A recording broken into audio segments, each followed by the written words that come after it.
Théodicée de Leibniz est une œuvre majeure qui aborde de manière profonde et complexe le problème philosophique et théologique du mal dans le monde. Leibniz reconnaît l'existence indéniable du mal, qu'il soit moral ou naturel, et y cherche à concilier cette réalité avec sa vision d'un Dieu bon et tout-puissant. Pour ce faire, Leibniz avance l'idée selon laquelle Dieu a créé le meilleur des mondes possibles, où même le mal contribue d'une manière ou d'une autre à une harmonie globale. Cette perspective, souvent qualifiée d'optimiste, peut sembler difficile à accepter pour certains, notamment lorsqu'ils sont confrontés à des souffrances personnelles ou à des événements tragiques. Malgré les critiques et les débats suscités par sa Théodicée, l'œuvre de Leibniz reste une contribution significative à la réflexion sur le problème du mal et continue de susciter un intérêt considérable dans les domaines de la philosophie de la religion et de la théologie. Voici une analyse philosophique de cet ouvrage. Le problème du mal. Le problème du mal, tel que reconnu par Leibniz, est une question fondamentale dans la théologie et la philosophie de la religion. Il se confronte à une réalité indéniable, l'existence du mal dans le monde, qu'il soit d'origine humaine, le mal moral, ou naturel, le mal physique ou naturel. Cette réalité soulève un dilemme théologique majeur. Comment concilier la présence du mal avec la notion traditionnelle d'un Dieu bon et tout-puissant? Pour Leibniz, ce problème ne remet pas en question la nature de Dieu en tant que bon et omnipotent.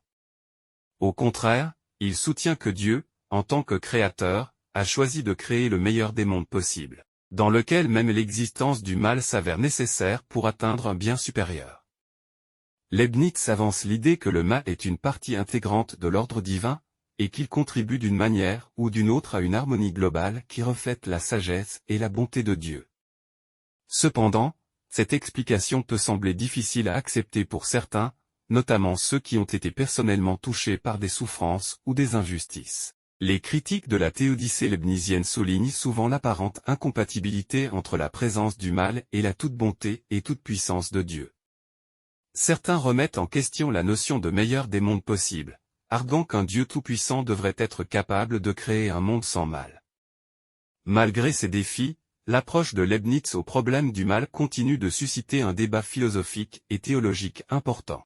Sa tentative de concilier l'existence du mal avec une vision de Dieu comme étant à la fois bon et tout-puissant reste une contribution significative à la réflexion sur ce dilemme éternel. La bonté de Dieu. Le principe de la meilleure harmonie possible, tel que développé par Leibniz, est une composante essentielle de sa théodicée. Selon ce principe, Dieu, en tant que créateur, a sélectionné parmi toutes les possibilités l'ordre du monde qui reflète la plus grande harmonie et la perfection. Cette harmonie englobe non seulement les aspects positifs de l'existence, mais aussi les événements et les phénomènes que nous percevons comme maléfiques ou nuisibles. Leibniz soutient que même le mal, sous ses diverses formes, contribue d'une manière ou d'une autre à cette harmonie globale. Cette affirmation peut sembler paradoxale à première vue, étant donné notre perception instinctive du mal comme quelque chose d'opposé à la bonté et à l'harmonie. Cependant, Leibniz avance que nos capacités cognitives limitées en tant qu'être humain nous empêchent de saisir pleinement les raisons ou les motivations divines derrière l'inclusion du mal dans l'ordre cosmique. Dans cette perspective, le mal peut être interprété comme un élément nécessaire de l'ensemble harmonieux du monde, agissant comme un contraste qui met en valeur les aspects positifs de l'existence ou comme un moyen de réaliser un bien supérieur. Par exemple, les défis et les souffrances que nous rencontrons peuvent nous inciter à développer des qualités telles que la compassion, la résilience et la solidarité, contribuant ainsi à notre croissance personnelle et à l'évolution de la société dans son ensemble. En fin de compte, le principe de la meilleure harmonie possible offre une perspective complexe et stimulante sur le problème du mal dans le contexte de la théologie et de la philosophie. Il invite à une réflexion approfondie sur la nature de l'ordre divin et sur notre capacité limitée en tant qu'être humain à comprendre pleinement les desseins de Dieu. Principe de la meilleure harmonie possible. Le principe de la meilleure harmonie possible, tel qu'avancé par Leibniz, offre une perspective intrigante sur la nature de l'univers et sur le rôle du mal au sein de cet ordre cosmique.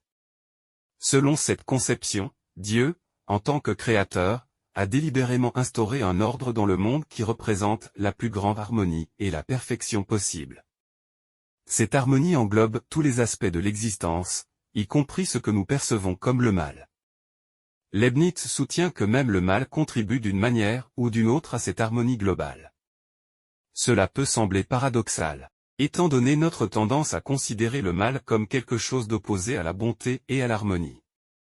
Cependant, Leibniz suggère que nos capacités cognitives limitées en tant qu'être humain nous empêchent de saisir pleinement les raisons ou les motivations divines derrière l'inclusion du mal dans l'ordre cosmique.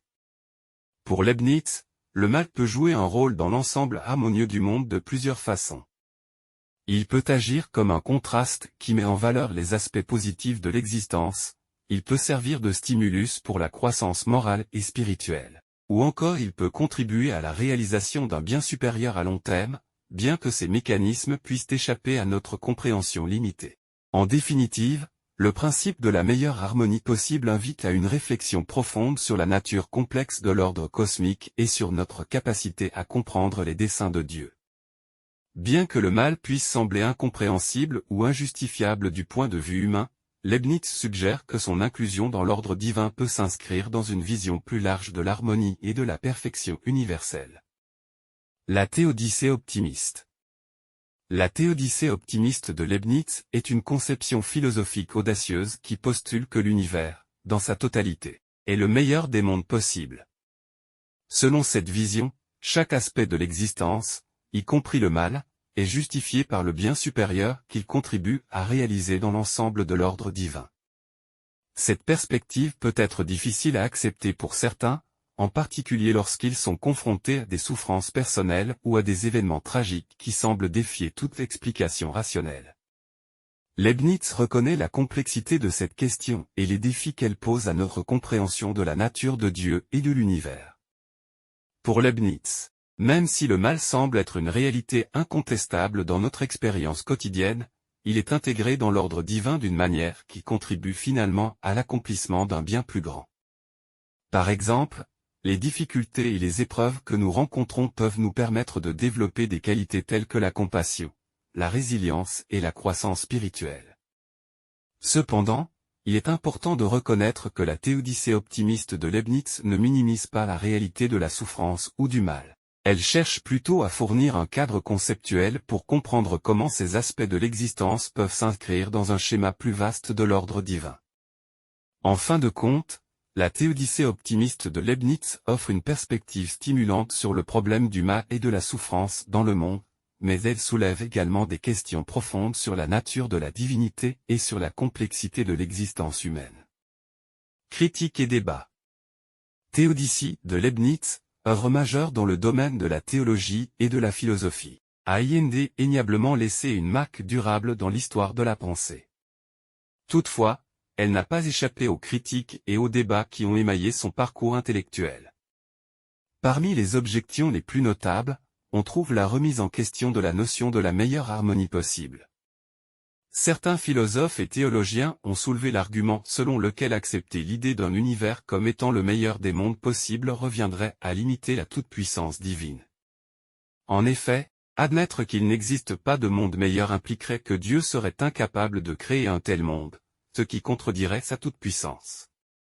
Cette critique soulève des questions fondamentales sur la nature de la divinité et sur la compatibilité entre la perfection divine et l'existence du mal dans le monde. D'autres critiques ont mis en avant les limites de notre compréhension humaine pour juger de ce qui constitue le meilleur des mondes possibles.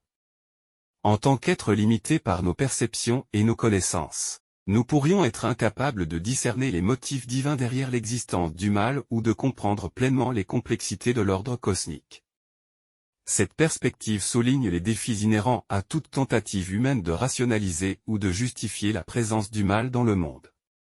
En définitive, bien que Théodicée de Leibniz ait été une contribution significative à la réflexion sur le problème du mal, elle n'a pas échappé aux critiques et aux débats philosophiques et théologiques. Les objections concernant la notion de la meilleure harmonie possible mettent en lumière les questions profondes et complexes soulevées par le problème du mal et continuent de nourrir des discussions intellectuelles riches et stimulantes dans ces domaines. En conclusion, Théodicée de Leibniz représente une tentative sophistiquée et audacieuse de répondre au problème du mal dans le cadre de la théologie et de la philosophie. Son approche optimiste, affirmant que l'univers actuel est le meilleur des mondes possibles malgré l'existence du mal, a suscité des débats et des controverses persistants. Toutefois, même si sa perspective a été contestée, l'œuvre continue de susciter un intérêt et un débat considérable dans les domaines de la philosophie de la religion et de la théologie. Leibniz aborde le problème du mal avec une profondeur philosophique et une rigueur intellectuelle, explorant les implications de sa théorie de la meilleure harmonie possible sur la nature de Dieu, de l'existence humaine et de l'ordre cosmique. Bien que sa vision optimiste puisse sembler difficile à accepter pour certains, elle invite à une réflexion approfondie sur les questions fondamentales de la théologie et de la philosophie, stimulant ainsi la pensée intellectuelle et nourrissant un débat continu sur le problème du mal et la nature de la divinité. En définitive, Théodicée de Leibniz reste une œuvre influente qui continue d'inspirer et de susciter des discussions philosophiques et théologiques importantes, mettant en lumière les défis de comprendre et de rationaliser la présence du mal dans le monde et sa relation avec la bonté divine. Voilà que notre analyse est terminée. N'oubliez pas de vous abonner pour ne rien manquer de nos prochaines explorations et de partager cette expérience avec vos amis et votre famille. Ensemble, continuons à tracer la voie de la pensée.